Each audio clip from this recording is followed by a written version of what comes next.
The NaviPro IT Break, 15 entertaining minutes with our experts on hot topics. They're designed to help you keep up to date on the latest IT trends.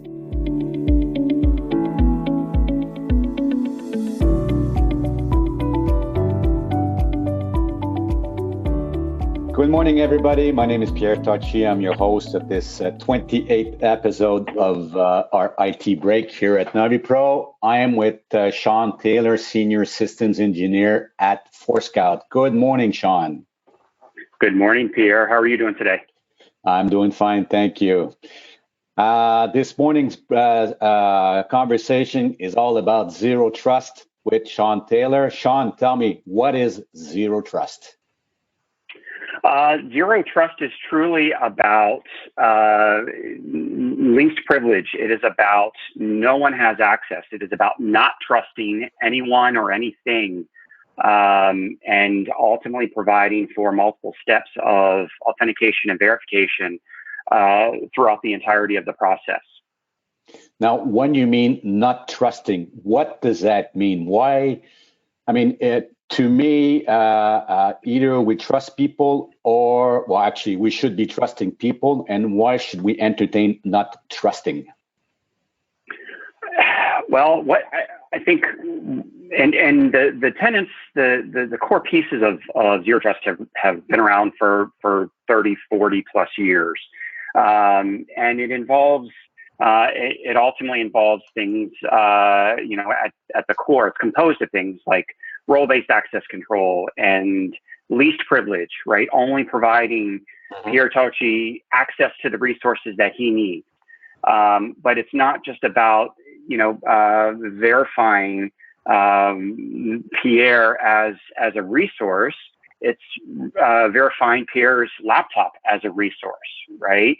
So there's multiple aspects of it, and it's not just necessarily any one piece of that equation that needs to be authenticated, right? There are programs, international programs.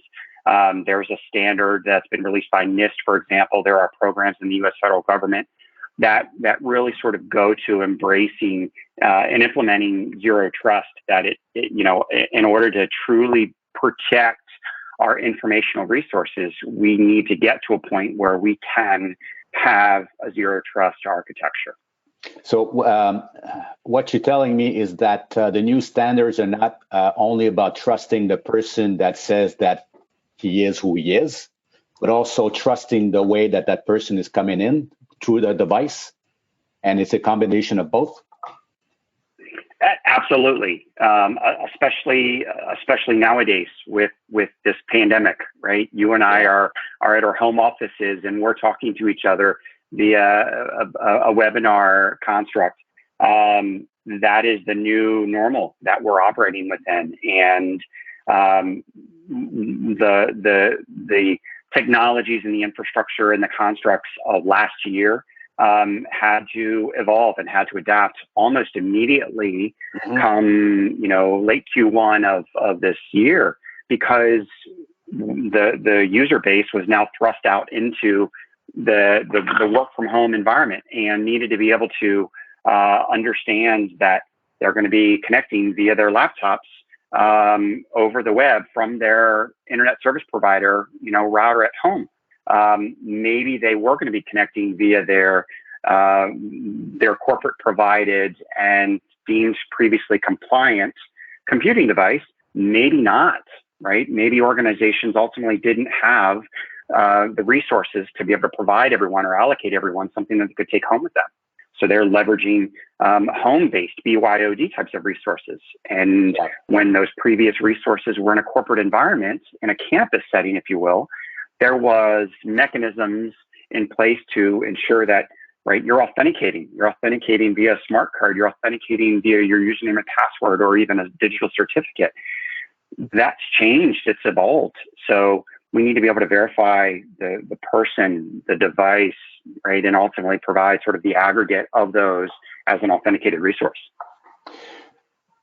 If I read you correctly, overnight around the mid-March or so, because this is how it happened here in Quebec, we were told everybody works from home. Now, those of us fortunate enough to have laptops provided by our company had VPNs on it, so we were sort of within the network. Now, this thing overnight became from all over the place. The network was global, right? Circling around your network, putting fences through with the usual corporate security was completely obsolete because people had to work from all over the place with all kinds of devices that the network could not secure. This is what we're entertaining right now. Absolutely. And you end up, again, when you had a pre-COVID, pre-pandemic, you had the wired network that had inherent controls built in. You had these inherent firewalls. And as you said, now all of a sudden the network, the corporate network, has become exponentially more complex because it's not just that campus or that data center environment. You're connected to presumably multiple cloud-based sets of resources, as well as every work from home, every remote user that is now wherever they are, spread around the suburbs of Quebec, or anywhere for that matter, ultimately connecting to, they're trying to connect to the corporate resources, also gain access to cloud. You inherently lose the physical abilities to control and have control over that device and the integrity of that device. So traditional mechanisms around, like VPNs, for example, right? One of the things that we found is that VPNs have been to some extent pushed aside, and there is this momentum around secure access service edge, these technologies that provide you the ability via a cloud-based mechanism to provide a reverse proxy connection, which ultimately does not expose the organization to the risks that a VPN would theoretically. So it is a much more challenging environment that cybersecurity practitioners are trying to operate within. You were a speaker at our last conference, which was last week, and in one of the sessions that you held, you were talking about not only providing secure access, for a mutual device and people, but also being able to filter this to the application. Who gets to what, how? Can you explain that? So that is a really unique value that ForeScout's able to provide, and the foundational piece that I talked about last week was really establishing a blanket of visibility across an enterprise. And as we just discussed, that enterprise has changed; it's evolved. But what we really want to be able to take is, now that we've achieved complete visibility of all of the connected landscape, all of the connected things that are in an enterprise, right? That are not just traditional computing devices, but once we've established that blanket of visibility, then starts to triangulate and understand the communications that are happening, so that you've got Pierre Tocci, who is leveraging a Novi Pro corporate resource connected from home. What resources is he accessing, right? Yeah. What communications are occurring from his remote VPN instantiated connection to what corporate data center-based resources, those kinds of things. So that you're actually able to really start to get to a point of establishing a baseline of micro-segmentation and enterprise-level segmentation across the enterprise, that you can then say, oh, now not only do I understand what resources are connected, both from a corporate perspective, from a data center perspective, from a cloud perspective, as well as from a remote access perspective, and then I'm able to overlay on top of that those communications that we can then use to establish what our zero trust architecture needs to look like, and how we want to implement a segmentation construct that allows us to take it down to a device, to a user, to the aggregation of that device and the user, ultimately to that target resource. And I would assume that your model replaces a whole lot of legacy ways of doing stuff, securing networks, securing accesses, securing identity, putting in place appliances and so forth. So I would assume that technologies such as ForeScout enables this really, really quickly, as opposed to doing it the way we did it back in February, let's say. Yeah, and that's another one of really, I think the significant differentiators for us is really what customers come to us with from a time to value experience perspective, and the fact that we're able to get not only a blanket of complete enterprise visibility achieved and measured in number of hours and days, but that we're able to almost instantly flip a switch and overlay on top of that visibility those communications and start to provide some enforcement capabilities with regards to restrictions and remediations and segmentation. But what's additionally unique is that we're not going to mandate or prescribe the removal, right, the upheaval of an infrastructure or a significant amount of technology refresh that is going to be mandated. Mm-hmm. I know other companies certainly do that. That's not one of the things that ForeScout has always, for the last 20 plus years, we've always prided ourselves on being able to really be placed in and dropped into an environment that gives us the ability to sort of absorb and interoperate with existing technologies. Yeah, because last thing we want to do is do rip and replace and having to invest heavily, right, on this new model. Yep. Because if we tell people, if we tell customers, you know what, you need to rip and replace and invest heavily, this is not going to happen. Right. Yeah, that is a significant. That is one of the things that I think customers more often than not come to us with, and they don't necessarily realize it until we start to really get into deep dive architectural conversations, and they're like, mm-hmm. Oh, you mean I don't need to replace these switches that you're able to operate with, right? Something that's legacy, something that's a little bit older. Yeah, because what I learned by working with smart people such as you is that security people, when they work with firewalls or IPSs, is a bunch of security rules that you need to put in there. And if you're not the one that architected all of this, you could be in trouble, when that person leaves. With zero trust kinds of discovery technologies, this is much easier to maintain in the future as well, because there will be a future. Well, and it ultimately becomes something that that is future proof, right? It's nothing proprietary.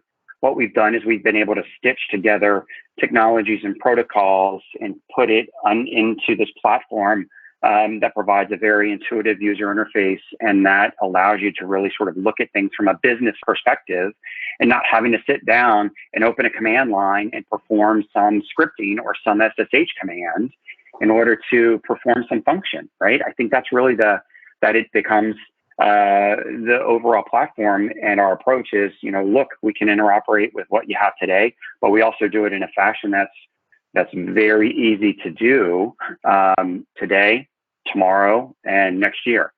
Yeah. I have a question here on the screen.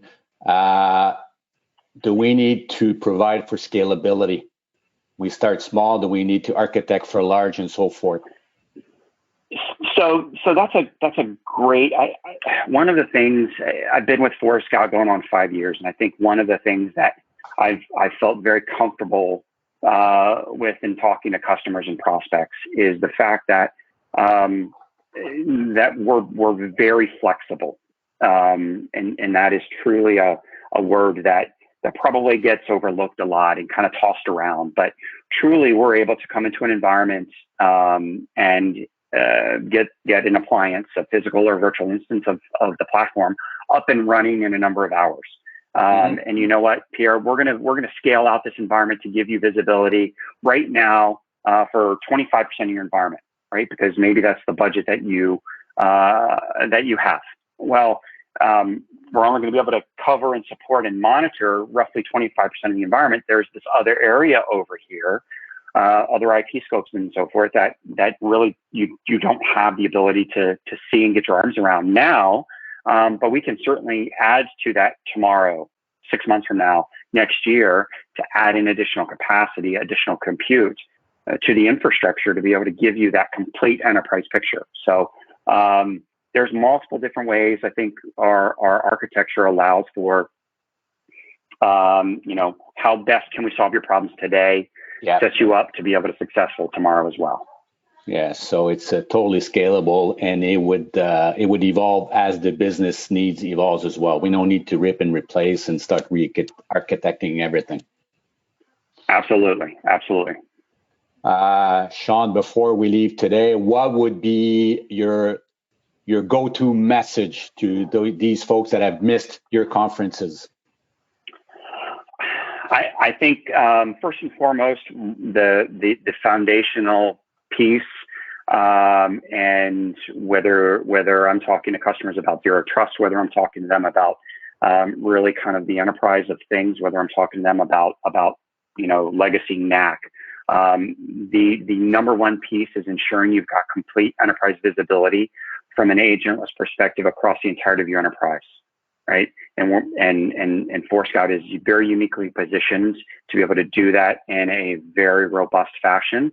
Upwards of 4,000 customers globally, the entirety of the U.S. federal government, multiple Fortune X companies believe in ForeScout to be able to provide that. So, establishing that baseline of visibility, overlaying on top of that the communications, the ability to drive to a zero trust architecture via segmentation and microsegmentation, and then ultimately enforce from a remediation and remediative controls perspective that's the elevator pitch, if you will. Well, thank you very much. That was a very interesting conversation.